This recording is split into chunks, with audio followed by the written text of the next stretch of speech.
அல்லாஹு தஆலாவினால் இறை தூதர்களாக அனுப்பப்பட்டவர்களில் ஒருவர்தான் லூத் அலைஹிஸ்ஸலாம் அவர்கள்.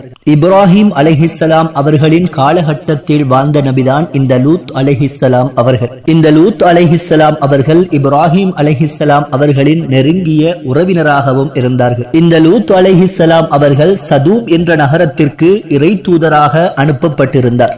அந்த ஊர் மக்களின் நடத்தைகள் மிகவும் கீழ்த்தரமானதாகவும் கேடுகட்டதாகவும் இருந்தது. இதனால் லூத் அலைஹிஸ்ஸலாம் அவர்கள் அந்த மக்களுக்கு மத்தியில் மிகுந்த சிரமங்களை அனுபவித்துக் கொண்டும் இறைவனுக்காக பொறுத்து கொண்டும் வாழ்ந்து கொண்டிருந்தார்கள்.